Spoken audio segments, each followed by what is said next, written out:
Hello students, welcome to Vidya Mandir classes. This is your revision class for JEE 2024. तो आज हम पढ़ेंगे chemistry का, ऑर्गेनिक केमिस्ट्री का बहुत इंपॉर्टेंट टॉपिक जो आपका बेसिक्स बनाता है, which is general organic chemistry. अब जनरल ऑर्गेनिक केमिस्ट्री जीओसी जो है ना बेटा, बहुत वास्ट टॉपिक है, राइट। तो हम इसमें से आज की क्लास में जो कवर करने वाले topic that is electronic effects. Fine, so let's start with our today's session. तो आज हम पढ़ेंगे इलेक्ट्रॉनिक इफेक्ट्स के बारे में, ठीक है। तो यहाँ पे हमारे पास 4 इफेक्ट्स हैं जो पढ़ने वाले हैं। First one you can C inductive effect, electromagnetic effect, resonance effect and hyper conjugation. Fine, तो ये 4 इफेक्ट्स हैं जो हम आज की क्लास में पढ़ेंगे। इन इफेक्ट्स में से ये वाले जो 2 इफेक्ट्स हैं, राइट, आपका पर्टिकुलरली इलेक्ट्रोमैग्नेटिक इफेक्ट, ये आपका टेम्परेरी इफेक्ट होता है। This is a temporary effect. अब टेम्परेरी क्या है, टेम्परेरी कहने का मतलब क्या है यहाँ से, वो समझेंगे जब हम इस टॉपिक को पढ़ेंगे। फाइन, बाकी के जितने भी आपके inductive effect, resonance effect and hyper conjugation, ये तीनों इफेक्ट्स बच्चे आप लोगों के परमानेंट हैं। This is a permanent effect, this is a permanent effect and this is also a permanent effect. Fine, so let's begin with the first effect which is inductive effect. Inductive effect को बच्चे आप लोग I effect से भी represent करते हो, right. Inductive का आई हमने ले लिया है, इसको हम आई इफेक्ट से भी प्रेजेंट करते हैं। अब इंडक्टिव इफेक्ट होता क्या है, फाइन, इसको समझने से पहले थोड़ा सा एक बेसिक जान लेते हैं। आपके पास सपोज आपके पास हाइड्रोजन मॉलिक्यूल है, राइट। हाइड्रोजन मॉलिक्यूल कैसा दिखता होगा, 2 हाइड्रोजन के बीच में ऐसे सिंगल कोवेलेंट बॉन्ड होता है, सिग्मा बॉन्ड होता है ना। आपके पास क्लोरीन का मॉलिक्यूल है, क्लोरीन इज Cl2। तो यहाँ पे क्या है, क्लोरीन के मॉलिक्यूल में 2 क्लोरीन एटम्स के बीच में एक सिंगल कोवेलेंट बॉन्ड है।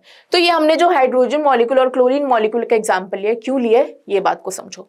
अभी आपको पता है इलेक्ट्रोनेगेटिविटी टर्म सब लोग जानते हैं, 10वीं में हमने पढ़ी है इलेक्ट्रोनेगेटिविटी क्या होती है। इलेक्ट्रोनेगेटिविटी क्या होती है, 2 जो आपके एटम्स हैं, अगर उनके बीच में इलेक्ट्रोनेगेटिविटी डिफरेंस है तो ही आपको इंडक्टिव इफेक्ट देखने को मिलता है। तो पहले समझो इलेक्ट्रोनेगेटिविटी क्या होती है, जिनको नहीं पता इसके बारे में।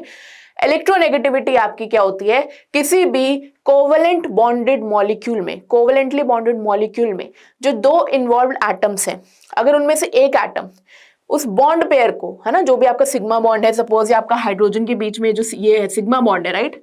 हाइड्रोजन मॉलिक्यूल में 2 हाइड्रोजन के बीच में एक सिग्मा बॉन्ड है ना। तो ये सिग्मा बॉन्ड के इलेक्ट्रॉन डेंसिटी यहाँ पर यूनिफॉर्मली डिस्ट्रीब्यूटेड है। अगर मैं इस ए बी का एग्जांपल ले लूं H2, तो यहाँ पर जो सिग्मा बॉन्ड की इलेक्ट्रॉन डेंसिटी है ये ए और बी, या कह लो कि दोनों हाइड्रोजन एटम्स के बीच में यूनिफॉर्मली डिस्ट्रीब्यूटेड है। ऐसा नहीं कि किसी एक पर्टिकुलर एटम के तरफ ज्यादा इंक्लाइंड है, ऐसा कुछ नहीं, यूनिफॉर्मली डिस्ट्रीब्यूटेड है। फाइन, तो इसका मतलब इन दोनों की इलेक्ट्रोनेगेटिविटी डिफरेंस 0 है। भाई एटम सेम है, एटम सेम है तो दोनों की इलेक्ट्रोनेगेटिविटी भी बराबर होगी, तो इलेक्ट्रोनेगेटिविटी डिफरेंस 0 हो गया। अब इलेक्ट्रोनेगेटिविटी होती है किसी भी बॉन्ड में shared pair of electrons, bond pair of electrons को अपनी तरफ ज्यादा अट्रैक्ट करने की जो एटम टेंडेंसी रखता है, उस एटम को हम ज्यादा इलेक्ट्रोनेगेटिव बोलते हैं या इलेक्ट्रोनेगेटिव एटम बोलते हैं। तो क्या होती है इलेक्ट्रोनेगेटिविटी, ये एक टेंडेंसी है किसी भी एटम की टू, किसी भी बॉन्डेड एटम की to attract the shared pair of electrons towards itself, right. This tendency is known as electronegativity. Fine, तो जो इंडक्टिव इफेक्ट है ना बच्चे, ये सिर्फ और सिर्फ आपका इलेक्ट्रोनेगेटिविटी डिफरेंस की वजह से ही काम करता है, समझेंगे। हाइड्रोजन मॉलिक्यूल का हमने एग्जांपल लिया, Cl2 का हमने एग्जांपल लिया। अब यहाँ पे क्या है, हाइड्रोजन हाइड्रोजन दोनों सेम एटम्स है, सेम एटम्स है, इलेक्ट्रोनेगेटिविटी भी इन दोनों की सेम होगी, तो इनके बीच में इलेक्ट्रोनेगेटिविटी डिफरेंस 0 है। क्लोरीन है, दोनों क्लोरीन के एटम्स है, इलेक्ट्रोनेगेटिविटी जो भी होगी दोनों क्लोरीन एटम्स की बराबर होगी, इलेक्ट्रोनेगेटिविटी डिफरेंस 0 है। तो यहाँ पर क्या होगा, यहाँ पर क्या होगा, ये जो ये बॉन्ड आपको दिख रहा है ना, ये जो सिग्मा बॉन्ड दिख रहा है, इस सिग्मा बॉन्ड में जो भी 2 इलेक्ट्रॉन्स इन्वॉल्व है ना, या जो भी इलेक्ट्रॉन क्लाउड इन्वॉल्व है, वो दोनों एटम्स के बीच में इस तरीके से यूनिफॉर्मली डिस्ट्रीब्यूटेड रहेगा, इस तरीके से यूनिफॉर्मली डिस्ट्रीब्यूटेड रहेगी आपकी bonded electron density between the 2 bonded atoms. Clear है। अभी सपोज यहाँ पर इस तरीके का केस होता, जैसे हम ले लें HCl हमने एग्जांपल लिया। HCl में क्या है ना बच्चे, अगर आप देखो electronegativity of chlorine is greater than electronegativity of hydrogen. हमें पता है क्लोरीन की इलेक्ट्रोनेगेटिविटी हाइड्रोजन से ज्यादा होती है। तो अब यहाँ पर क्या होगा ना, हाइड्रोजन और क्लोरीन के बीच में जो इलेक्ट्रॉन डेंसिटी है, शेयर्ड इलेक्ट्रॉन डेंसिटी है, वो यूनिफॉर्मली डिस्ट्रीब्यूटेड नहीं होगी, वो मोर इलेक्ट्रोनेगेटिव क्लोरीन की तरफ ज्यादा ड्रिफ्टेड होगी। तो यहाँ पर क्या होगा, जो इलेक्ट्रॉन डेंसिटी आपको दिख रही है, ये इलेक्ट्रॉन डेंसिटी आपकी क्लोरीन की तरफ ज्यादा ड्रिफ्टेड रहेगी, क्लोरीन की तरफ ज्यादा शिफ्टेड रहेगी। तो यहाँ पर क्या, ये ए बी टाइप मॉलिक्यूल है, ऐसा ए बी टाइप मॉलिक्यूल है जहां पर इलेक्ट्रोनेगेटिविटी बी की ज्यादा है एज कंपेयर टू ए। तो यहाँ पर क्या है, electronegativity of B is greater than electronegativity of A. जब ऐसा केस होगा बच्चे, तो बी की तरफ, क्योंकि बी की ज्यादा टेंडेंसी है इलेक्ट्रॉन्स को अट्रैक्ट करने की, तो बी यहाँ पर शेयर्ड पेयर ऑफ इलेक्ट्रॉन्स को अपनी तरफ ज्यादा अट्रैक्ट करके रखेगा। दिख रहा है आपको सबको, देख सकते हैं आप लोग सब। जब ऐसा होगा कि भाई बी ज्यादा इलेक्ट्रोनेगेटिव है, बी इस ए बी बॉन्ड की, ए बी के बीच में जो बॉन्ड है उस इलेक्ट्रॉन डेंसिटी को, उस बॉन्डेड इलेक्ट्रॉन डेंसिटी को बी अपनी तरफ ज्यादा अट्रैक्ट करके रख रहा है। तो क्योंकि बी की तरफ ज्यादा इलेक्ट्रॉन डेंसिटी ड्रिफ्टेड है, बी की तरफ ज्यादा इलेक्ट्रॉन डेंसिटी ड्रिफ्टेड है, शिफ्टेड है, तो बी के ऊपर नेगेटिव चार्ज आएगा। ठीक है, नेगेटिव चार्ज आएगा। अब कंप्लीट नेगेटिव आएगा या पार्शियल आएगा वो देखते हैं। क्योंकि इलेक्ट्रॉन डेंसिटी अभी भी ए के रीजन में तो है, ए का कुछ ना कुछ इन्फ्लुएंस तो है इस इलेक्ट्रॉन डेंसिटी पर, तो ये जो इलेक्ट्रॉन डेंसिटी है ये पूरी तरीके से बी की तरफ नहीं गई है, पूरी तरीके से बी की तरफ नहीं गई, सिर्फ बी की तरफ शिफ्ट हुई है। Completely bonded electron pairs B के पास नहीं गए हैं, बी की तरफ शिफ्ट हुए, बी की तरफ खिसके हैं, बी की तरफ ड्रिफ्ट हुए। तो इसलिए यहां पर हम बोलेंगे नेगेटिव चार्ज तो आएगा क्योंकि इलेक्ट्रॉन डेंसिटी बी की तरफ जा रही है, बट यहां पर पार्शियल नेगेटिव चार्ज आएगा। ठीक है, तो यहां पर बी की तरफ आएगा पार्शियल नेगेटिव चार्ज, और ए से थोड़ी सी इलेक्ट्रॉन डेंसिटी खिसकी है दूर, तो ए के ऊपर पॉजिटिव चार्ज आएगा and that too partial positive charge आएगा। ठीक है, तो यहां पर आप देख रहे हो कि जब ए और बी के बीच में, दो बॉन्डेड एटम्स ए और बी के बीच में जब इलेक्ट्रोनेगेटिविटी डिफरेंस होगा, तो उस केस में electron density, bonded electron density more electronegative B की तरफ शिफ्ट हो जाएगी और बी के ऊपर पार्शियल नेगेटिव चार्ज आएगा। और ए से क्योंकि इलेक्ट्रॉन डेंसिटी थोड़ा सा दूर चली गई, थोड़ी सी दूर हो गई, तो ए के ऊपर आपका पार्शियल पॉजिटिव चार्ज आएगा। तो यहाँ पर आप लोग देख रहे हैं, यहाँ पर आपको चार्ज सेपरेशन देखने को मिल रहा है बच्चे, मॉलिक्यूल में पोलैरिटी इंड्यूस हो गई है, पोलैरिटी देखने को मिल रही है ना। तो इसी इफेक्ट को हम बोलते हैं इंडक्टिव इफेक्ट। इसी इफेक्ट को हम क्या बोलते हैं, इंडक्टिव इफेक्ट, क्योंकि यहाँ पर इलेक्ट्रोनेगेटिविटी डिफरेंस की वजह से पोलैरिटी इंड्यूस हो गई है मॉलिक्यूल में, इसलिए हम इसको बोल रहे हैं inductive effect. I hope this is clear to all of you, I hope this is clear to all of you. आप लोग पढ़ सकते हो यहाँ पर, ये परमानेंट पोलराइजेशन है, this is a permanent effect. Inductive effect क्या है, एक परमानेंट इफेक्ट है, परमानेंट पोलराइजेशन हो रहा है आपके कहां पर, सिग्मा कोवेलेंट बॉन्ड में, because of electron displacement, electron के खिसकने से, इलेक्ट्रॉन्स के डिस्प्लेस होने से towards more electronegative atom is known as inductive effect. इसी इफेक्ट को हम बोलते हैं inductive effect. Clear, now moving ahead, एक एग्जांपल ले लेते हैं। एग्जांपल हमने क्या लिया है, हमने यहाँ पर एक लॉन्ग हाइड्रोकार्बन चेन ले ली है ना, ये कार्बन चेन है हमारी, ये कोई हमारी हाइड्रोकार्बन चेन है, फाइन। इस हाइड्रोकार्बन चेन के साथ हमने यहाँ पर एक ग्रुप लगाया है X, है ना। ये ग्रुप आप मान लो कि कोई भी जो भी कार्बन से ज्यादा इलेक्ट्रोनेगेटिव होगा, कार्बन से इलेक्ट्रोनेगेटिव ज्यादा कोई भी हेलोजन हमने मान लिया, सपोज हमने यहाँ पर इसको क्लोरीन ले लिया, suppose this X is chlorine. ठीक है, तो क्लोरीन कार्बन से ज्यादा इलेक्ट्रोनेगेटिव है, और यहाँ पर हमें दिख रहा है कि कार्बन और इस क्लोरीन के बीच में, कार्बन और इस क्लोरीन के बीच में, इस X के बीच में एक सिग्मा बॉन्ड है, एक सिग्मा बॉन्ड है हमें दिख रहा है यहाँ पर। तो यहाँ पर होगा क्या, मोर इलेक्ट्रोनेगेटिव हेलोजन की तरफ, more electronegative halogen, more electronegative chlorine की तरफ ये जो इलेक्ट्रॉन डेंसिटी है ना, ये जो इलेक्ट्रॉन डेंसिटी इस कार्बन हेलोजन बॉन्ड की, वो इलेक्ट्रॉन डेंसिटी, ये bond pair of electron density क्या होगी, मोर इलेक्ट्रोनेगेटिव क्लोरीन की तरफ शिफ्ट हो जाएगी। जब ऐसा होगा बच्चे, तो इस X पर, यू कैन से इस क्लोरीन पर क्या आएगा, नेगेटिव चार्ज आएगा। कैसा नेगेटिव चार्ज आएगा, कंप्लीट और पार्शियल नेगेटिव चार्ज आएगा, फाइन। तो ये जो X है, ये जो इलेक्ट्रॉन विड्रॉइंग ग्रुप है, this is particularly any electron withdrawing group, है ना, इलेक्ट्रॉन विड्रॉइंग ग्रुप है, जो ग्रुप अपनी तरफ इलेक्ट्रॉन डेंसिटी को विड्रॉ कर रहा है, खींच रहा है। तो इस X के ऊपर क्या होगा, पार्शियल नेगेटिव चार्ज आ गया। क्यों, क्योंकि इसने कार्बन और X की बॉन्ड की जो इलेक्ट्रॉन डेंसिटी उसको अपनी तरफ खींच लिया, तो X के ऊपर पार्शियल नेगेटिव चार्ज आएगा, और इस कार्बन के ऊपर you can C partial positive charge दिख रहा है आपको, है ना, पार्शियल पॉजिटिव चार्ज। अब ये तो इस कार्बन हेलोजन बॉन्ड की कहानी। अब क्या हुआ, इस कार्बन के साथ बच्चे, ये कार्बन भी आपको देखने को मिल रहा है, है ना। तो यहां पर अब क्या होने वाला है, क्योंकि इस कार्बन ने कुछ पार्शियल पॉजिटिव चार्ज एक्वायर कर लिया है, इस कार्बन के पास थोड़ी सी इलेक्ट्रॉन डेफिशिएंसी हो गई है, थोड़ी सी इलेक्ट्रॉन डेफिशिएंसी हो गई है, तो ये कार्बन क्या करेगा, इस हेलोजन से तो इलेक्ट्रॉन डेंसिटी खींच नहीं सकता, इलेक्ट्रॉन डेफिशिएंसी को कॉम्पनसेट करने के लिए, इलेक्ट्रॉन डेफिशिएंसी को कम करने के लिए, ओवरकम करने के लिए, खत्म करने के लिए ये कार्बन इस हेलोजन से तो इलेक्ट्रॉन डेंसिटी नहीं खींच सकता, इसके बस की बात नहीं है। क्यों? क्योंकि ये जो हेलोजन है इस कार्बन से ज्यादा ताकत रखता है इलेक्ट्रॉन्स को खींचने की, तो ये कार्बन वापस इससे इलेक्ट्रॉन्स तो नहीं खींच सकता, ये तो क्लियर है। तो ये कार्बन क्या करेगा, अपने से कमजोर बंदे को ढूंढेगा या अपने बराबरी के बंदे को ढूंढेगा। तो इस कार्बन के साथ लगा जो ये कार्बन है ना बच्चा, कार्बन देखेगा मुड़ के सेकंड कार्बन की तरफ और इसको बोलेगा भाई मेरे पास थोड़ा सा ना पार्शियल पॉजिटिव चार्ज हो गया है, ऐसा करिए जो अपने बॉन्ड की जो इलेक्ट्रॉन डेंसिटी थोड़ी सी मुझे दे दे, थोड़ी सी मुझे दे दे, ताकि मेरी इलेक्ट्रॉन डेफिशिएंसी थोड़ी सी कम हो जाए, है ना, सेटिस्फाई हो जाए। तो अपनी तरफ इलेक्ट्रॉन डेंसिटी को ऐसे खींचता है। तो इस कार्बन के ऊपर क्या हुआ, पार्शियल पॉजिटिव का भी पार्शियल साइन आया, पार्शियल पॉजिटिव का भी पार्शियल पॉजिटिव आ गया, है ना, मतलब पार्शियल पॉजिटिव तो था ही, उसका भी पार्शियल आ गया, मतलब थोड़ा कम पार्शियल पॉजिटिव। क्लियर? अभी थोड़ा सा कंफ्यूज हो गए होंगे। फाइन, नाउ नेक्स्ट बात करते हैं। अभी देखो ये कार्बन ने क्या किया, partial two partial positive charge acquire कर लिया। अब ये कार्बन की हिम्मत नहीं है कि इस कार्बन से वापस इलेक्ट्रॉन डेंसिटी ले ले अपनी इलेक्ट्रॉन डेफिशिएंसी को कम करने के लिए, तो ये कार्बन अपने से कमजोर बंदे को ढूंढेगा। ये कार्बन ढूंढ रहा है इस थर्ड कार्बन को, है ना, और ये कार्बन क्योंकि इस कार्बन से बॉन्डेड है, तो ये जो सेकंड कार्बन है ये थर्ड कार्बन से इलेक्ट्रॉन डेंसिटी को अपनी तरफ विड्रॉ कर लेगा और इस थर्ड कार्बन पर पार्शियल पॉजिटिव का भी डबल पार्शियल पॉजिटिव चार्ज आ जाएगा।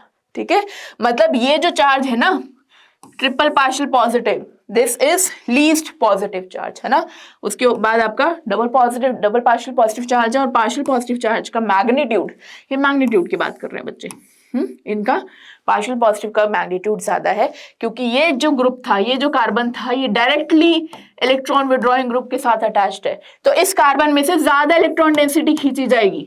ठीक है, और ये वाला जो कार्बन है सेकंड कार्बन, ये थोड़ा सा इस इलेक्ट्रॉन विड्रॉइंग ग्रुप से दूर पड़ गया, है ना, सेकंड पोजीशन पर आ रहा है, तो इससे थोड़ी सी कम इलेक्ट्रॉन डेंसिटी खींची जाएगी रिलेटिवली।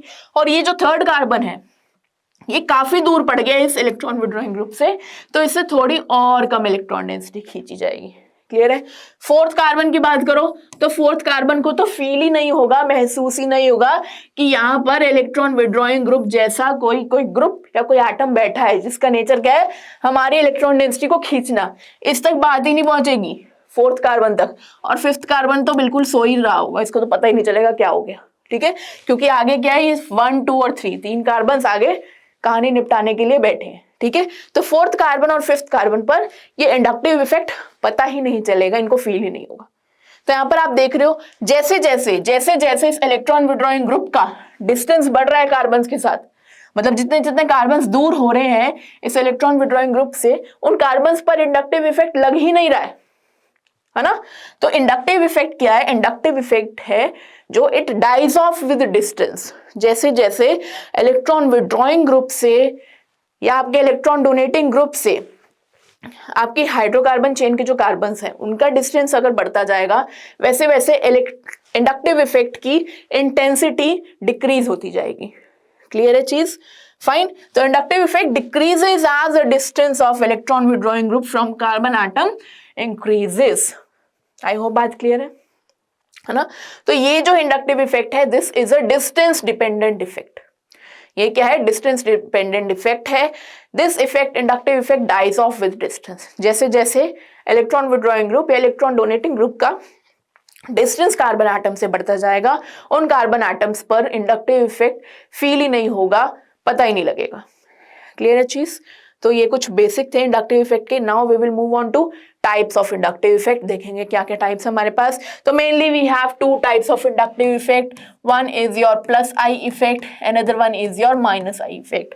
तो हमारे पास ये दो इफेक्ट्स हैं, plus I effect and minus I effect. अब प्लस आई, जहां पर भी प्लस लग जाए, जहां पर भी प्लस लग जाए तो वहां मान लेना कि आपके सिस्टम को ना इलेक्ट्रॉन डेंसिटी मिल रही है, और जहां पर भी माइनस लग जाए वहां ये समझ जाना कि आपके सिस्टम में से इलेक्ट्रॉन डेंसिटी को विड्रॉ किया जा रहा है। जहां प्लस वहां पर इलेक्ट्रॉन डेंसिटी जा रही है, जहां पर माइनस वहां से इलेक्ट्रॉन डेंसिटी निकल रही है, रिमूव हो रही है। ठीक है, बात करते हैं, समझते हैं चीज को। प्लस आई इफेक्ट क्या है?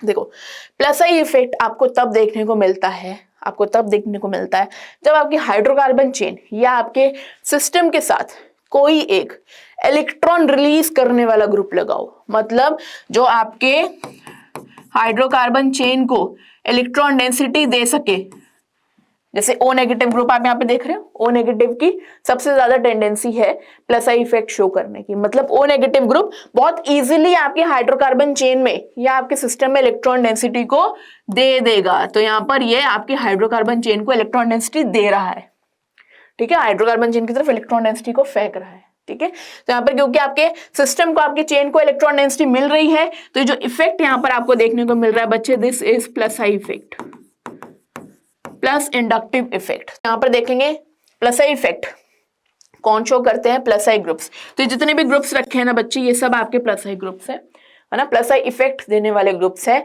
इलेक्ट्रॉन डेंसिटी को बढ़ाने वाले ग्रुप्स है, इलेक्ट्रॉन डेंसिटी को डोनेट करने वाले ग्रुप्स है, ये सभी जो आपको दिख रहे हैं।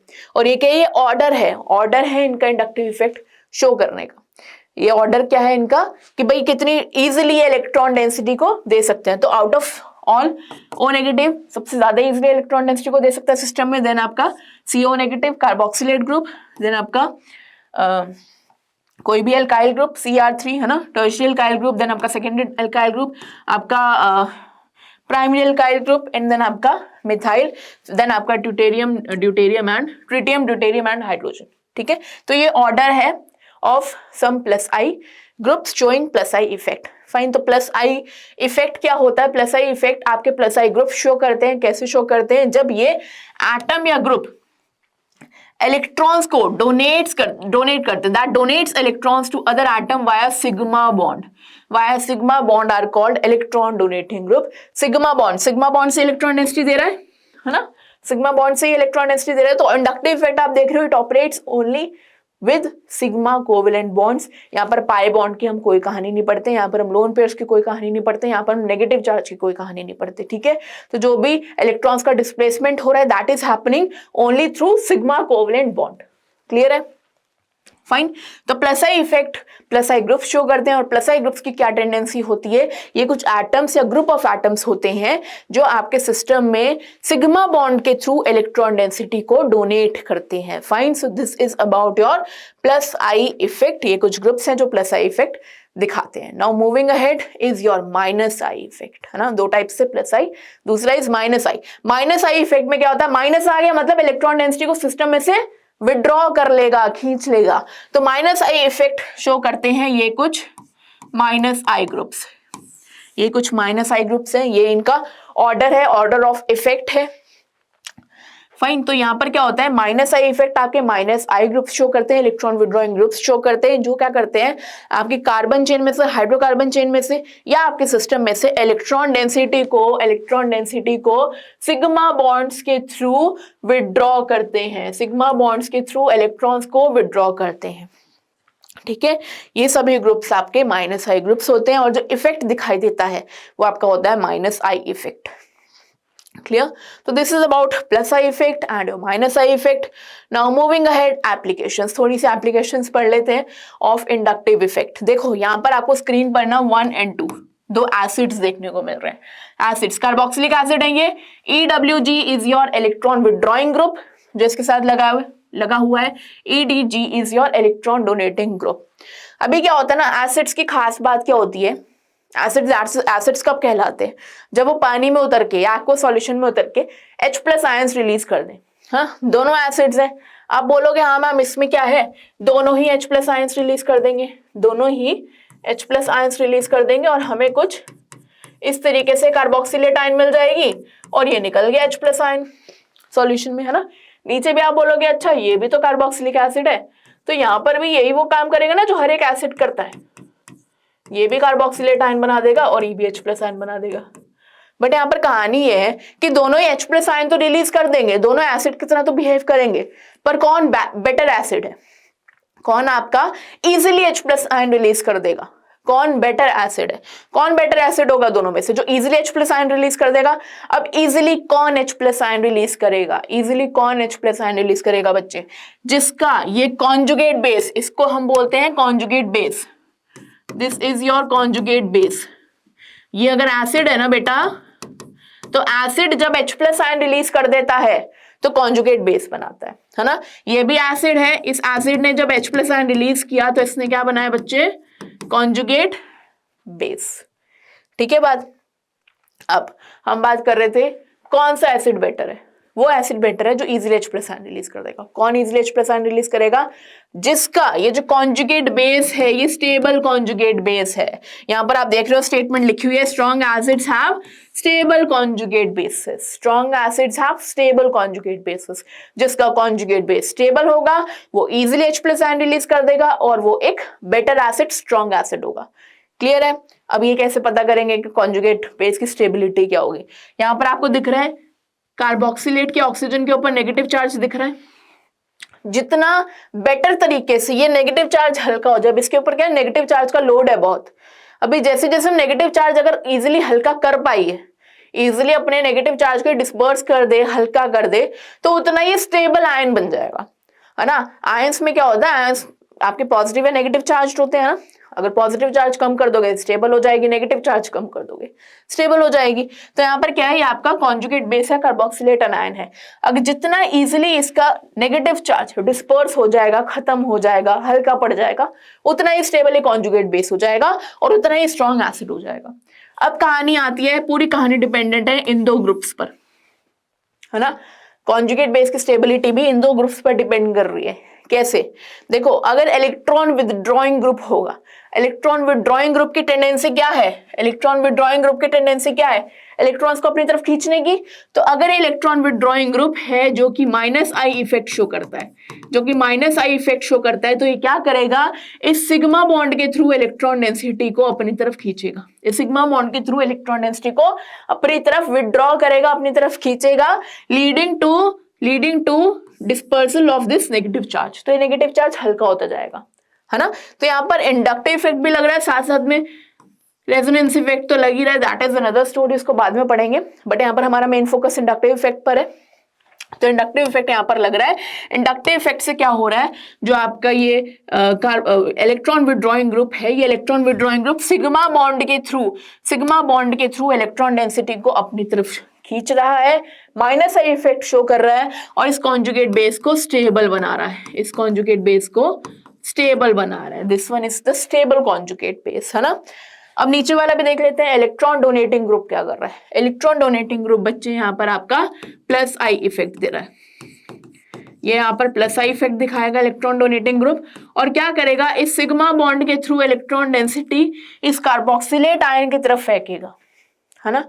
तो बेचारा कहां पर, तो ये कार्बोक्सिलेट आयन सोच रहा था कि मैं अपना नेगेटिव चार्ज कम कर दूं, इलेक्ट्रॉन डेंसिटी कम कर दूं, डिस्पर्स कर दूं, और कहां तो इलेक्ट्रॉन डोनेटिंग ग्रुप ने और लोड बढ़ा दिया इसके ऊपर इलेक्ट्रॉन डेंसिटी का, है ना। तो यहाँ पर ये जो कॉन्जुगेट बेस है ये स्टेबल होने की बजाय बच्चे, स्टेबल होने की बजाय लेस स्टेबल और यू कैन से अनस्टेबल हो जाएगा। और जो चीज स्टेबल ही नहीं है, जो चीज स्टेबल ही नहीं है वो एग्जिस्ट ही नहीं कर पाएगी। तो जब ये लेस स्टेबल है और यू कैन से अनस्टेबल है, तो ये एग्जिस्ट ही नहीं कर पाएगा, तो मतलब H+ आयन इसको छोड़ ही नहीं पाएगा, है ना। और ये रिएक्शन आपकी रिवर्स में चली जाएगी। You can see you will have uncombined acid, more amount of uncombined acid, right, sorry more amount of combined acid. Clear है। तो यहाँ पर क्या है, अगर आपको एसिडिक स्ट्रेंथ दोनों एसिड्स का देखना हो तो कौन ज्यादा एसिडिक होगा, जिसका कॉन्जुगेट बेस ज्यादा स्टेबल होगा। किसका कॉन्जुगेट बेस ज्यादा स्टेबल है, जिसके साथ आपका इलेक्ट्रॉन विथड्रॉइंग ग्रुप था, -I इफेक्ट शो हो रहा था, इलेक्ट्रॉन डेंसिटी दूर खींची जा रही थी, वो कॉन्जुगेट बेस स्टेबल होगा और उसी कॉन्जुगेट बेस का एसिड मोर एसिडिक होगा। तो one is more acidic than second. तो जो आपका फर्स्ट एसिड है that is more acidic than your second acids. I hope this application of inductive effect is clear to all of you, है ना। Now moving ahead to another effect which is electromeric effect, है ना। क्या नाम है इसका, electromeric effect. अब electromeric effect क्या है बच्चे, ये जो इलेक्ट्रोमेरिक इफेक्ट है ना, ये आपका एक टेम्परेरी इफेक्ट है। हमने पहले भी क्लास के इंट्रोडक्शन में बात की थी टेम्परेरी इफेक्ट क्यों है, उसकी कहानी अब हम यहाँ पर जानेंगे। ये टेम्परेरी इफेक्ट इसलिए है बच्चे क्योंकि ये मॉलिक्यूल में तभी एग्जिस्ट करता है जब तक इसके आसपास कोई खतरा मंडरा रहा हो, इट मीन्स कोई अटैकिंग एजेंट मंडरा रहा हो। तो जब अटैकिंग एजेंट आसपास होगा ना तभी आपको मॉलिक्यूल में इलेक्ट्रोमेरिक इफेक्ट देखने को मिलेगा। जैसे ही आप अटैकिंग एजेंट को हटा दोगे इलेक्ट्रोमेरिक इफेक्ट भी डिसअपियर हो जाएगा, हट जाएगा। तो इसलिए हम इसको टेम्परेरी इफेक्ट बोल रहे हैं, इसलिए हम इसको टेम्परेरी इफेक्ट बोल रहे हैं, क्योंकि ये इफेक्ट आपको तब तक ही ऑब्जर्व होता है जब तक आसपास कोई अटैकिंग एजेंट प्रेजेंट हो। अटैकिंग एजेंट हटा दिया, इलेक्ट्रोमेरिक इफेक्ट भी हट गया, खत्म हो गया। क्लियर है? तो यहां पर क्या होता है, समझेंगे बात को विद एन एग्जाम्पल, है ना। सबसे पहले हम बात कर लेते हैं हमारे एल्कीन की, क्योंकि ना ये जो इलेक्ट्रोमेरिक इफेक्ट है ये पाई बॉन्डेड सिस्टम में ही आपको देखने को मिलता है, पाई बॉन्डेड सिस्टम में ही देखने को मिलता है। ये आपके पास सपोज कोई एल्कीन है, एल्कीन में आपको पता है ये आपका सिग्मा बॉन्ड है, ये आपका पाई बॉन्ड है ना, ये सिग्मा बॉन्ड है और ये आपका एक पाई बॉन्ड है। तो यहाँ पर क्या होता है ना, इस तरीके से भी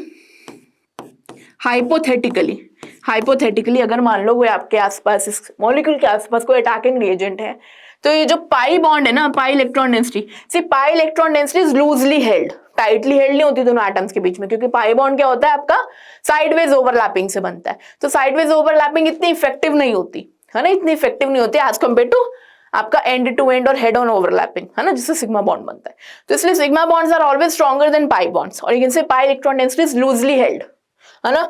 तो यहाँ पर क्या होता है, ये जो पाई इलेक्ट्रॉन डेंसिटी है ना बच्चे, ये जो आपका पाई इलेक्ट्रॉन डेंसिटी है, ये पाई इलेक्ट्रॉन्स डेंसिटी को आप इस तरीके से भी रिप्रेजेंट कर सकते हो कि जो पाई इलेक्ट्रॉन डेंसिटी है ना बेटा, ये उठ के किसी एक पर्टिकुलर कार्बन की तरफ चलेगी। सपोज इस कार्बन की तरफ चलेगी, तो इस कार्बन पर आ गया नेगेटिव और इस कार्बन पर आ गया पॉजिटिव। क्लियर है? एक कार्बन पर आ गया नेगेटिव, दूसरे कार्बन पर आ गया पॉजिटिव। क्लियर? तो ये हाइपोथेटिकल है, ये हाइपोथेटिकल है, ये तभी तक आपका पॉसिबल हो सकता है जब तक आपका इस एल्कीन के आसपास कोई एक अटैकिंग एजेंट हो। अब अटैकिंग एजेंट की बात तो कर रहे हैं, तो देख भी ले अटैकिंग एजेंट्स होते क्या है हमारे पास। So we have two kind of attacking agents. Attacking agents बच्चे हमारे पास दो तरीके के होते हैं, ये आपने कहीं ना कहीं पढ़े होंगे। First one is electrophile. दो तरीके की स्पीशीज होती है हमारी जो अटैक कर सकती हैं। First one is electrophile, another one is nucleophile. Clear? Electrophile क्या होता है? इलेक्ट्रोफाइल आपकी इलेक्ट्रॉन डेफिशिएंट स्पीशीज होती हैं। These are electron deficient species, these are electron deficient species. And आपके न्यूक्लियोफाइल्स जो होते हैं, these are electron rich species. ठीक है, these are electron rich species. Electrophile को आप प्रेजेंट करते हो, आप रिप्रेजेंट करते हो इलेक्ट्रोफाइल को by E plus, by the symbol of E plus. And nucleophiles को बच्चे आप लोग रिप्रेजेंट करते हो by the symbol of NuE minus. ठीक है, this is nucleophile and this is your electrophile. ये दो तरीके के हमारे पास अटैकिंग रिएजेंट होते हैं। हम इलेक्ट्रोमेरिक इफेक्ट कब देखने को मिलता है? हमारे पास एक पाई इलेक्ट्रॉन्स का सिस्टम है, हमारे पास सपोज ये एक एल्कीन है, इस एल्कीन में आपको इलेक्ट्रोमेरिक इफेक्ट तभी देखने को मिलेगा जब आसपास ये आपका इलेक्ट्रोफाइल या न्यूक्लियोफाइल अटैकिंग एजेंट की तरह होगा प्रेजेंट। इसलिए इस इलेक्ट्रोमेरिक इफेक्ट को हम टेम्परेरी इफेक्ट बोल रहे हैं। देखते हैं कैसे और क्या होगा। सेम हम एल्कीन के एग्जांपल ले लेते हैं। We have taken an alkene over here. ठीक है, ये आपका एल्कीन है। फाइन, अभी इस एल्कीन के आसपास ना, इस एल्कीन के विसिनिटी में कोई इलेक्ट्रोफाइल था, इस एल्कीन की विसिनिटी में इसके आसपास सराउंडिंग कोई इलेक्ट्रोफाइल था, इसको फील हुई इलेक्ट्रोफाइल की प्रेजेंस और इलेक्ट्रोफाइल को इसकी प्रेजेंस फील हुई, तो they both would attract each other. अब कैसे अट्रैक्ट करेंगे, कैसे एक दूसरे के पास जाएंगे, ये देखो। इलेक्ट्रोफाइल एक इलेक्ट्रॉन डेफिशिएंट स्पीशी है, इसके पास इलेक्ट्रॉन्स की कमी है, तो ये ढूंढेगी ऐसे सिस्टम को जो इलेक्ट्रॉन रिच हो, जो इलेक्ट्रॉन रिच हो। इलेक्ट्रॉन रिच कौन है आपका? एल्कीन। एल्कीन के पास अच्छी खासी पाई इलेक्ट्रॉन डेंसिटी है, तो यहाँ पर क्या होगा, ये एल्कीन के इलेक्ट्रॉन डेंसिटी अगर इधर गई, इस कार्बन पर गई, पाई इलेक्ट्रॉन इस कार्बन पर गए, तो ये कार्बन इस इलेक्ट्रोफाइल पर अटैक करेगा। तो जो कंबाइन हो रहा है इलेक्ट्रोफाइल इस एल्कीन से, वो किस कार्बन के थ्रू होगा? वो इस फर्स्ट कार्बन के थ्रू होगा। आपका डबल बॉन्ड सिंगल बॉन्ड से रिप्लेस हो जाएगा और ये इस तरीके से, ठीक है, इस कार्बन पर आ जाएगा आपका पॉजिटिव साइन, इस कार्बन पर आ जाएगा आपका पॉजिटिव साइन। क्लियर है? तो ये एक चीज हुई, है ना, ये इलेक्ट्रोमेरिक इफेक्ट है, ये एक इलेक्ट्रोमेरिक इफेक्ट है। दूसरा केस देखो, जब न्यूक्लियोफाइल प्रेजेंट हो। दूसरा केस देखेंगे जब आपके पास न्यूक्लियोफाइल प्रेजेंट हो। तो जब बच्चे आप लोगों के पास न्यूक्लियोफाइल प्रेजेंट है, तो न्यूक्लियोफाइल एक इलेक्ट्रॉन रिच स्पीशी है, इलेक्ट्रॉन रिच स्पीशीज है, तो ये क्या करेगी, ये इलेक्ट्रॉन रिच स्पीशीज जाएगी इस एल्कीन के कार्बन पर अटैक करेगी, इस पाई इलेक्ट्रॉन डेंसिटी को आगे धक्का मारेगी दूसरे कार्बन पर, और ये क्या हुआ यहाँ पर आपके एल्कीन के सिस्टम के साथ, एल्कीन के फर्स्ट कार्बन के साथ आके न्यूक्लियोफाइल कंबाइन हो गया है ना, कार्बन और न्यूक्लियोफाइल का बॉन्ड बन गया है, और ये आपके पास इस कार्बन के ऊपर नेगेटिव चार्ज आ गया है। तो दोनों ही केसेस में जब आपका एल्कीन पर चाहे इलेक्ट्रोफाइल अटैक करे चाहे न्यूक्लियोफाइल अटैक करे, दोनों ही केसेस में हमें इलेक्ट्रोमेरिक इफेक्ट देखने को मिल रहा है। अभी यहाँ पर खास बात क्या होगी ना, जैसे अगर मैंने यहाँ पर विसिनिटी में से न्यूक्लियोफाइल को रिमूव कर दिया, न्यूक्लियोफाइल को रिमूव कर दिया, ये एल्कीन वापस अपनी शेप में आ जाएगा, ये एल्कीन वापस अपना पाई बॉन्ड को रिस्टोर कर लेगा, ठीक है। तो ये टेम्परेरी इफेक्ट था। जैसे मैंने यहां से इलेक्ट्रोफाइल को हटा दिया तो ये जो एल्कीन है अपने पाई बॉन्ड को रिस्टोर कर लेगा, ठीक है। तो इसलिए हम इलेक्ट्रोमेरिक इफेक्ट को एक टेम्परेरी इफेक्ट बोल रहे हैं। यहाँ पर आपको इलेक्ट्रोमेरिक इफेक्ट देखने को मिल रहा है। अब बात आती है टाइप्स ऑफ इलेक्ट्रोमेरिक इफेक्ट की, टाइप्स ऑफ इलेक्ट्रोमेरिक इफेक्ट की। तो यहाँ पर क्या है ना बच्चे, एक आपका होता है प्लस ई इफेक्ट और एक होता है माइनस ई इफेक्ट, है ना। टाइप्स ऑफ इलेक्ट्रोमेरिक इफेक्ट की भी बात कर लेते हैं। One is plus E effect and other one is minus E effect. आप कैसे समझेंगे इसको कि कौन सा प्लस है कौन सा माइनस है? बेटा देखो, जब आपकी अटैकिंग एजेंट इस पाई बॉन्ड की इलेक्ट्रॉन डेंसिटी अगर अटैकिंग एजेंट की तरफ आ रही है, अटैकिंग एजेंट जिस कार्बन पर अटैक कर रहा है उसी कार्बन की तरफ ये electron density, pi electron density shift हो रही है, तो ये होता है आपका plus E effect. This effect is your plus E effect, plus electromeric effect, है ना। मतलब जो आपकी पाई इलेक्ट्रॉन डेंसिटी है वो उसी तरफ शिफ्ट हो रही है जिस तरफ आपका इलेक्ट्रोफाइल अटैक कर रहा है, उस केस में प्लस ई इफेक्ट हुआ, है ना। और अगर आपकी अटैकिंग स्पीशी जिस कार्बन पर अटैक कर रही है उस कार्बन से दूर जा रही है इलेक्ट्रॉन डेंसिटी, तो उस केस में ये इफेक्ट होता है आपका minus E effect. Plus E effect and minus E effect समझ में आ गया सबको? प्लस ई इफेक्ट में क्या होता है, जिस कार्बन पर आपका इलेक्ट्रोफाइल अटैक कर रहा है उसी कार्बन की तरफ पाई इलेक्ट्रॉन डेंसिटी आ रही है तो प्लस ई इफेक्ट। जिस कार्बन पर न्यूक्लियोफाइल अटैक कर रहा है अगर उस कार्बन से दूर जा रही है इलेक्ट्रॉन डेंसिटी तो हो गया माइनस ई इफेक्ट, है ना। अटैकिंग रिएजेंट जिस कार्बन पर अटैक कर रहा है अगर उसी कार्बन की तरफ पाई इलेक्ट्रॉन डेंसिटी आ रही है तो प्लस ई इफेक्ट, और अगर अटैकिंग एजेंट जिस कार्बन पर अटैक कर रहा है उस कार्बन से दूर जा रही है पाई इलेक्ट्रॉन डेंसिटी, तो in that case it is minus E effect. Clear है? तो this is all about electromeric effect. Now moving ahead, third effect जो हमें पढ़ना है electronic effect, that is resonance. बहुत इंपॉर्टेंट टॉपिक है, बहुत बेस फॉर्म करता है आपका आगे के ऑर्गेनिक कॉन्सेप्ट्स के लिए, ठीक है, ऑर्गेनिक रिएक्शन मैकेनिज्म्स के लिए बहुत इंपॉर्टेंट टॉपिक है। फाइन, तो रेजोनेंस को हम मेसोमेरिक इफेक्ट भी बोलते हैं। रेजोनेंस इफेक्ट और मेसोमेरिक इफेक्ट, इसको आप बच्चे या तो आर से रिप्रेजेंट करते हो, आर इफेक्ट, और मेसोमेरिक बोल रहे हैं तो हम इसको एम इफेक्ट भी बोल देते हैं, ठीक है, आर इफेक्ट या M effect, resonance and mesomeric effect. Clear? तो यहां पर क्या आप देख रहे हो, ये परमानेंट इफेक्ट है, ये एक परमानेंट इफेक्ट है। क्या है इस इफेक्ट में क्या नहीं है उसकी बात कर लेते हैं, ठीक है। तो डेफिनेशन देखने से पहले ना सबसे पहले बेस समझो कि क्या कहना चाह रहे हैं आपको।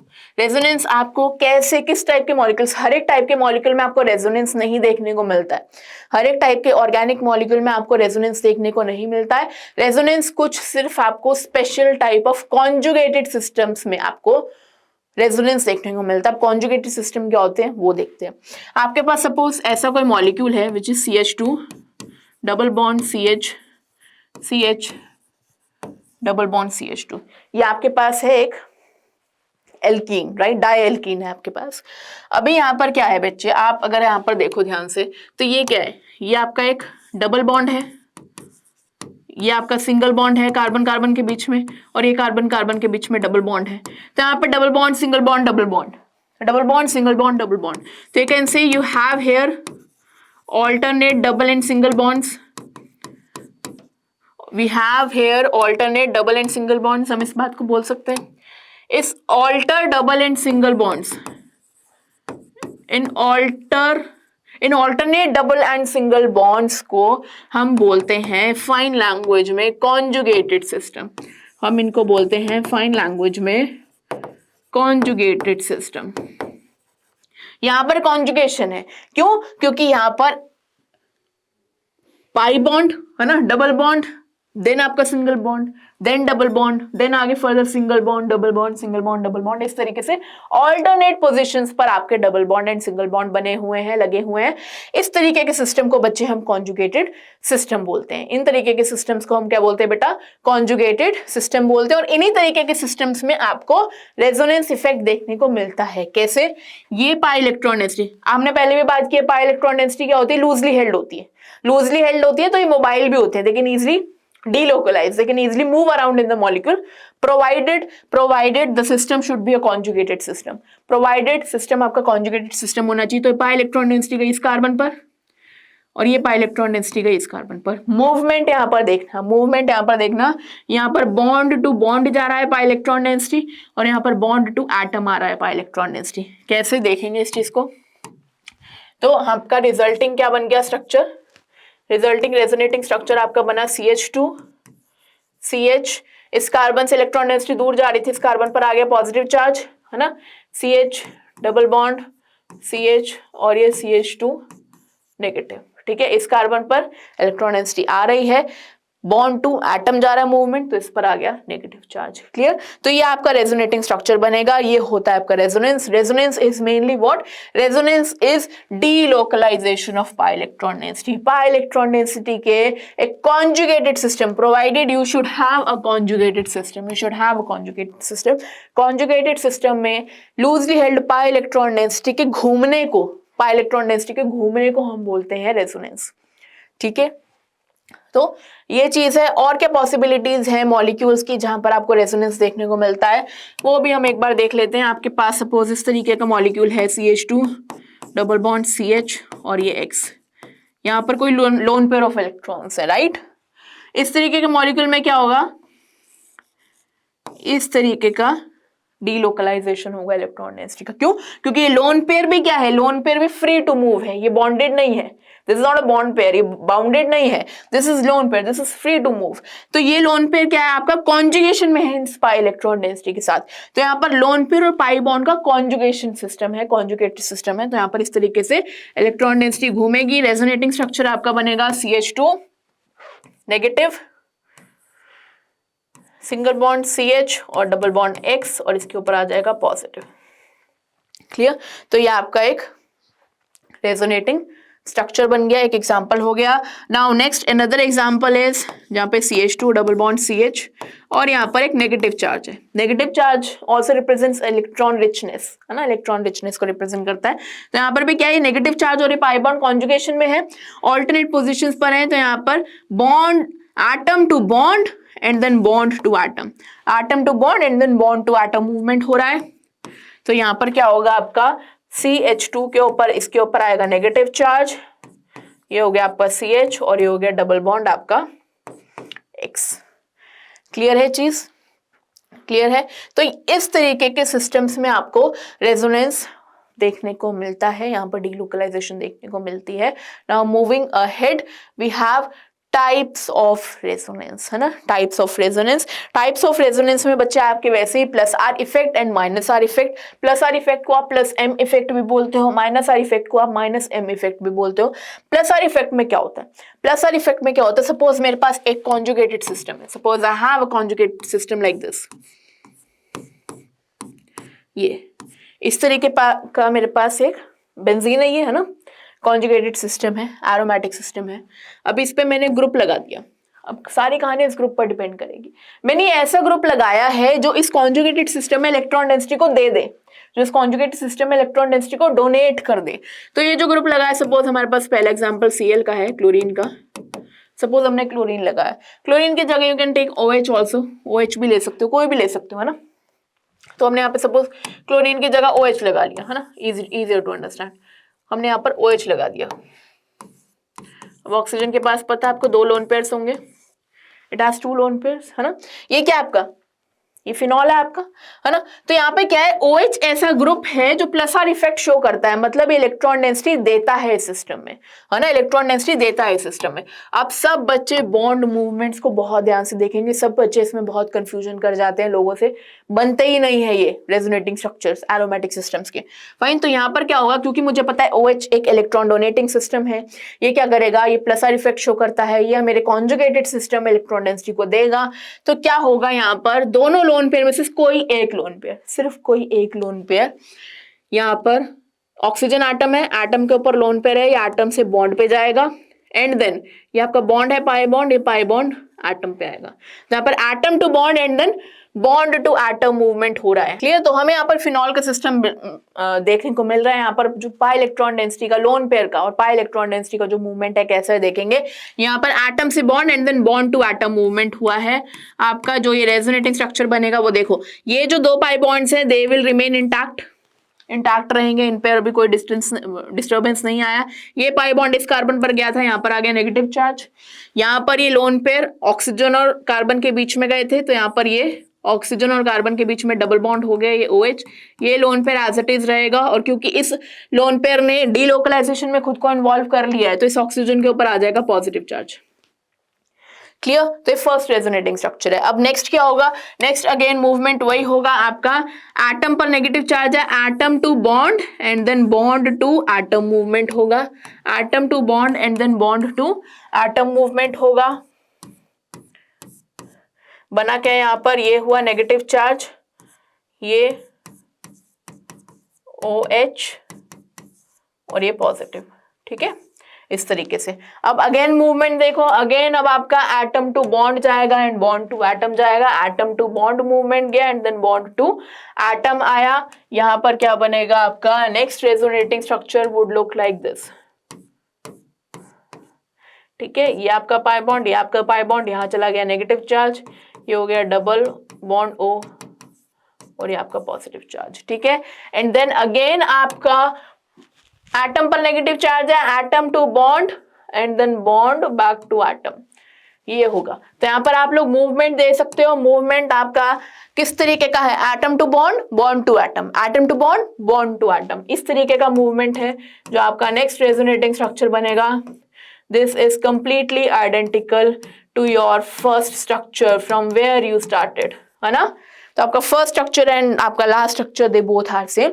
यहाँ पर क्या हुआ है, एक्चुअली यहाँ पर जो पाई इलेक्ट्रॉन डेंसिटी और लोन पेयर था, इनके बीच में क्योंकि कॉन्जुगेशन था, तो लोन पेयर और पाई इलेक्ट्रॉन डेंसिटी पूरे सिस्टम में घूम के आ गई है, पूरे सिस्टम में घूम के आ गई है। और यहाँ पर जो ग्रुप लगा है OH ग्रुप, ये क्या कर रहा है, OH ग्रुप अपनी इलेक्ट्रॉन डेंसिटी को इस कॉन्जुगेटेड सिस्टम में दे रहा है, इस कॉन्जुगेटेड सिस्टम में इलेक्ट्रॉन डेंसिटी को बढ़ा रहा है, इंक्रीज कर रहा है। अब देखो इलेक्ट्रॉन डेंसिटी कहाँ कहाँ पर बढ़ेगी, ये देख लेते हैं। अगर आप कोई भी, अगर हम फिनॉल का स्ट्रक्चर ले लें OH, है ना, तो यहाँ पर ना कुछ पोजीशंस की बात होती है। पोजीशंस की बात क्या होती है, हमारे पास ये जो पोजीशन है बच्चे, this is ortho, this is Meta, ये आपकी पैरा पोजीशन है, this is again Meta and this is again ortho. तो ये कुछ पोजीशंस के नाम है, ये कुछ पोजीशंस के नाम है, ऑर्थो, मेटा, पैरा पोजीशंस है आपकी। अगर मान लो यहाँ पर कोई इलेक्ट्रॉन डेफिशिएंट स्पीशी थी, suppose we had some electron deficient species over here, तो इलेक्ट्रॉन डेफिशिएंट स्पीशी क्या करेगी, इलेक्ट्रॉन रिच साइट पर जाकर अटैक करेगी। यहाँ पर इलेक्ट्रॉन रिच साइट मुझे कौन सी दिख रही है, ऑर्थो पर नेगेटिव चार्ज है, इलेक्ट्रॉन रिच साइट है, मेरी इलेक्ट्रॉन डेफिशिएंट इलेक्ट्रोफाइल यहाँ पर अटैक कर सकती है आके। पैरा पोजीशन है, इलेक्ट्रॉन रिच बन रही है, मेरी इलेक्ट्रोफाइल इस पैरा पर भी अटैक कर सकती है। अगेन यहाँ पर ऑर्थो पर भी इलेक्ट्रॉन डेंसिटी आ रही है, तो मुझे दिख रहा है ऑर्थो पोजीशन पर भी मेरी इलेक्ट्रोफाइल अटैक कर सकती है। कहीं पर भी मेटा पोजीशन पर इलेक्ट्रॉन डेंसिटी नहीं आ रही है, मेटा पोजीशन पर नेगेटिव चार्ज नहीं आ रहा है, तो मेरा इलेक्ट्रोफाइल मेटा पर नहीं अटैक करेगा, इंस्टेड ऑर्थो और पैरा पर अटैक करना प्रेफर करेगा। फाइन, तो ये जो आपके प्लस आर ग्रुप्स जो होते हैं ना, this plus R groups are ortho para directing. It means they direct the incoming electrophile towards ortho and para positions. Clear है? Fine. Now this is about plus R effect. Plus R effect आपको कब देखने को मिलता है? When the group attached donates its electron into the conjugated system. ध्यान रखेंगे resonance के लिए you have to have a conjugated system. Conjugated system चाहिए, कॉन्जुगेटेड सिस्टम नहीं है कोई रेजोनेंस देखने को नहीं मिलेगा। Fine, so this effect is known as plus R effect. Clear? ये कुछ एग्जांपल्स हैं आपके प्लस आर ग्रुप्स के। Now next is your minus R effect. Minus R effect आपको कब देखने को मिलेगा? This is totally opposite of plus R effect. Minus R effect हमें तब देखने को मिलता है जब हमारा जो कॉन्जुगेटेड सिस्टम से जो भी ग्रुप अटैच्ड है that withdraws electrons from the conjugated system. Conjugated system में से इलेक्ट्रॉन्स को अपनी तरफ खींच लेगा, कॉन्जुगेटेड सिस्टम को इलेक्ट्रॉन डेफिशिएंट बना देगा। ऐसे ग्रुप्स को हम बोलते हैं माइनस आर ग्रुप्स। ये कुछ आपके पास स्क्रीन पर माइनस आर ग्रुप्स आपको देखने को मिल रहे हैं। एग्जांपल इसका भी ले लेते हैं, इसके भी हम रेजोनेटिंग स्ट्रक्चर्स बनाएंगे। सपोज हमने यहां पर ले लिया है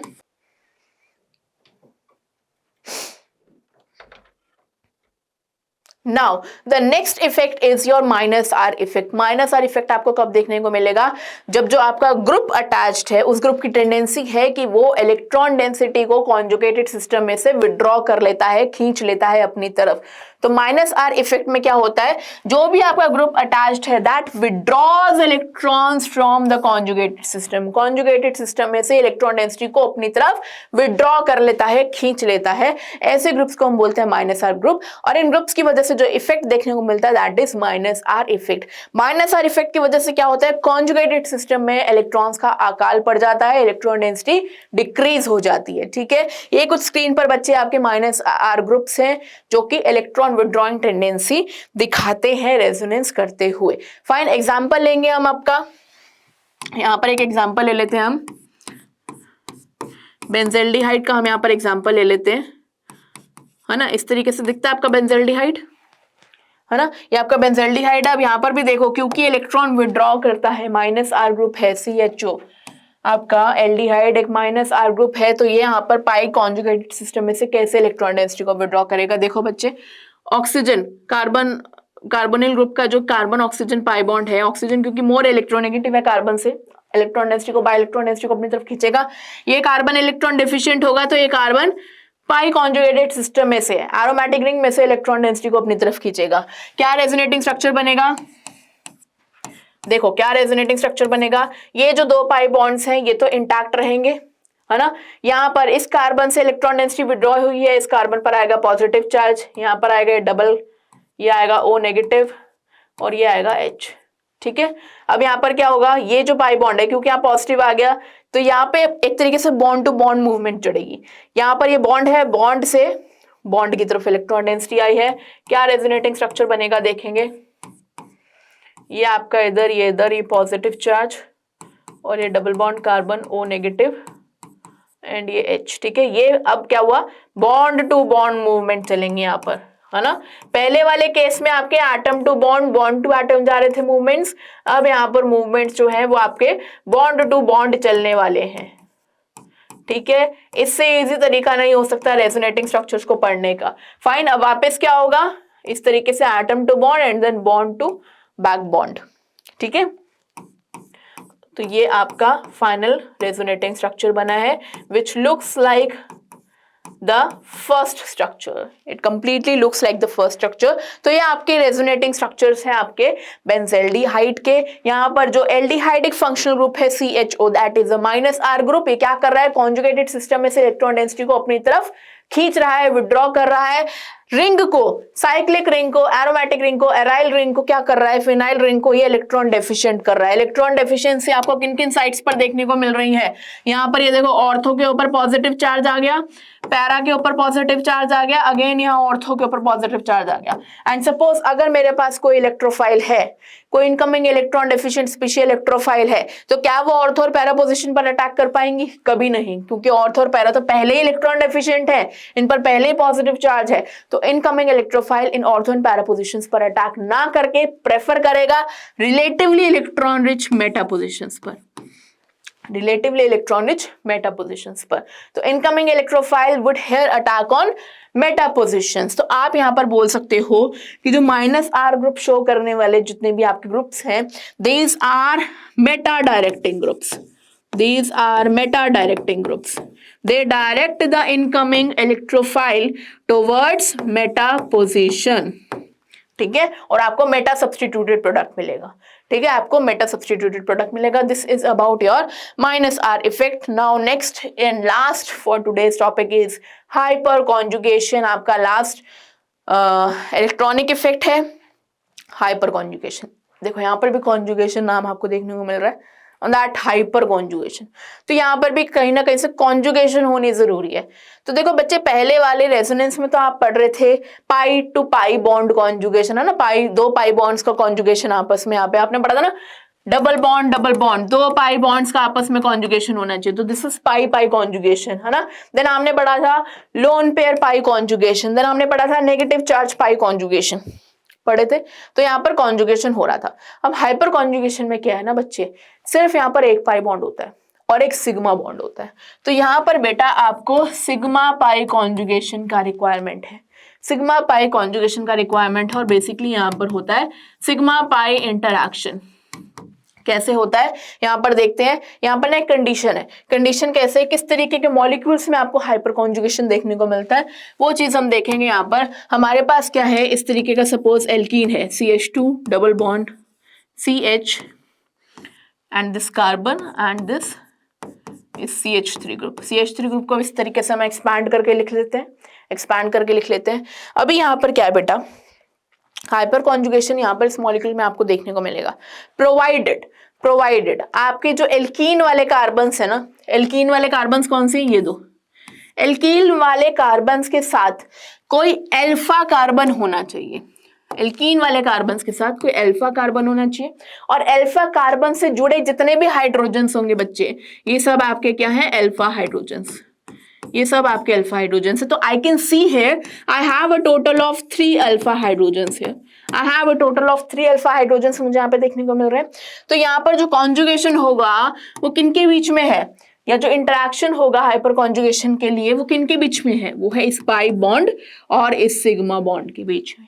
इस पाई बॉन्ड और सिग्मा बॉन्ड के बीच में, मतलब अल्फा कार्बन एंड हाइड्रोजन के बीच का जो सिग्मा बॉन्ड है, उस सिग्मा बॉन्ड के बीच में और इसके कॉन्जुगेशन में जो पाई बॉन्ड है, इस पाई बॉन्ड के बीच में सिग्मा पाई इंटरेक्शन होगा और यहाँ पर आपको हाइपर कॉन्जुगेशन देखने को मिलेगी. कैसे, ये आपका क्या है, sp2 हाइब्रिडाइज्ड कार्बन और sp3 हाइब्रिडाइज्ड कार्बन आपस में ज्वाइन होने चाहिए. sp3 हाइब्रिडाइज्ड कार्बन पर जितने भी आपके हाइड्रोजन्स हैं, sp2 के साथ डायरेक्टली जो sp3 हाइब्रिडाइज्ड कार्बन है उस पर जितने भी लगे हाइड्रोजन्स हैं वो सब आपके अल्फा हाइड्रोजन्स होंगे. ऐसे भी आप इस चीज को समझ सकते हो. तो यहाँ पर आपको 3 अल्फा हाइड्रोजन्स देखने को मिल रहे हैं.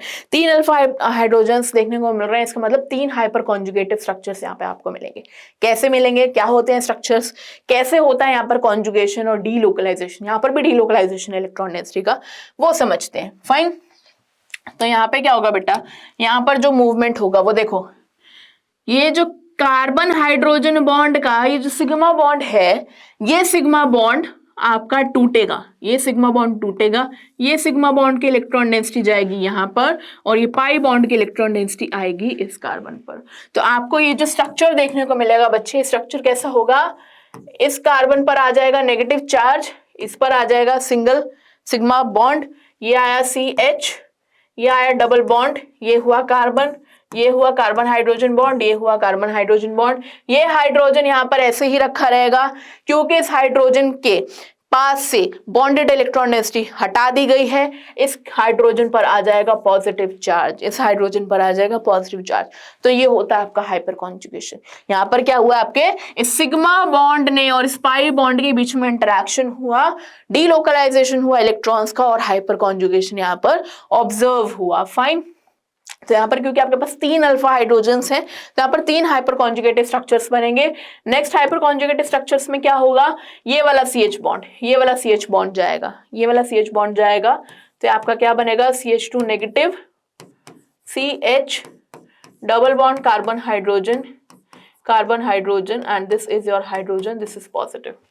ठीक है. उससे अगले हाइपर कॉन्जुगेटिव स्ट्रक्चर में क्या होगा, आपका 3rd कार्बन हाइड्रोजन बॉन्ड जाएगा, CH double bond CH positive.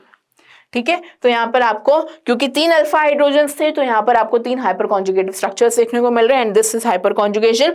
Hyper conjugation की वजह से भी आपके मॉलिक्यूल्स में स्टेबिलिटी आती है। ये एल्कीन है, ये एल्कीन है, यहाँ पर इस एल्कीन के हाइपर कॉन्जुगेशन की वजह से ये एल्कीन आपका स्टेबलर एल्कीन है, स्टेबलर एल्कीन है compare to normal ethene. Ethene से ज्यादा स्टेबल है ये एल्कीन। क्यों? क्योंकि इसके पास अल्फा हाइड्रोजन से हाइपर कॉन्जुगेशन हुआ, इसके पाई इलेक्ट्रॉन डेंसिटी को स्टेबिलिटी मिली, पाई बॉन्ड को स्टेबिलिटी मिली, इसलिए मोर स्टेबल एल्कीन है कंपेयर टू इथीन। फाइन, और एग्जांपल्स इसके देख लेते हैं। देखो यहाँ पर क्या है, जितने ज्यादा नंबर ऑफ अल्फा हाइड्रोजन्स आपके पास होंगे उतने ही ज्यादा हाइपर कॉन्जुगेटिव स्ट्रक्चर्स बनेंगे और उतने ही ज्यादा स्टेबिलिटी होगी आपके एल्कीन की, है ना। कुछ यहाँ पर हम एग्जांपल्स ले लेते हैं। सपोज हमारे पास है ये CH2 डबल बॉन्ड CH, जो एग्जांपल हमने अभी लिया था जस्ट, है ना। This is our first alkene. हमारे पास एक और एल्कीन है which is CH2 double bond CH3 and CH3, ये आपके पास सेकेंड एल्कीन है ना। देन आपके पास है CH3 double bond CH3 and CH3। Count करते रहेंगे यहाँ पर कितने कितने अल्फा हाइड्रोजन्स आ रहे हैं। This is your third alkene and आपका जो लास्ट एल्कीन है दैट इज लाइक दिस।